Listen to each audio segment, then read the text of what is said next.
How's it going today? My name is Holland, and I'm going to be speaking about the language of responsibility, which can be found on page 216 of the Looking Out, Looking In textbook. Language responsibility basically entails the ability of the speaker to accept the responsibility of their own feelings and how they project these feelings towards others. This responsibility can be accepted or rejected depending on the noun that the speaker chooses. The nouns I will go into general detail about are the it statements, but statements, I statements, and we language. It statements typically replace the word I with it. I statements clearly identify the speaker and the origin of the message. However, when using it, there is no claiming of responsibility for the message.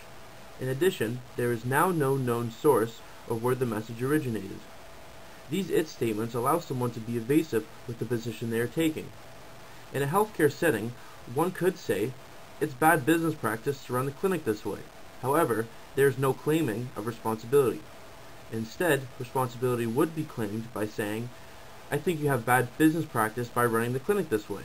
Since this is the case, the latter would be a much more effective way at conveying an important message. In but statements, the word but actually takes away the meaning of the words that came before it.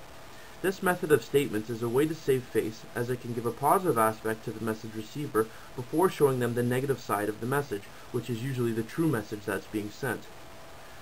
This statement can also be used in reverse, giving the negative message first, then adding a positive message to make the negative message seem less relevant. In the healthcare industry, this could be used very harshly. If a doctor was worried about telling a patient they have a disease, they could say, "You are in tremendous physical shape, but you have attained gonorrhea." As you could imagine, this would not go over very well with the patient, so but statements should always be avoided for clear communication.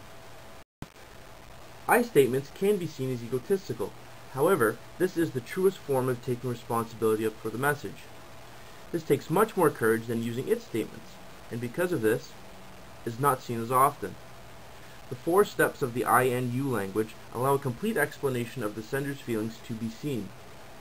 The full statement includes the feeling, behavior, how it was interpreted, and the consequence. The overall effect of this is a much more accurate way to express a message to someone. An example of this would be, when you choose to take your patient before mine, my patient suffered an irreversible cardiovascular damage. I'm afraid he is going to suffer an early death because of this. That is why I went to the board of directors on proper policy. In you language is expressing judgment to another person which can be said to the point or instead implied. Examples of this are as follows. First, to the point, you use poor judgment when deciding the severity of patients' ailments. And as an implied statement, poor judgment is always being made on deciding the severity of patients' ailments.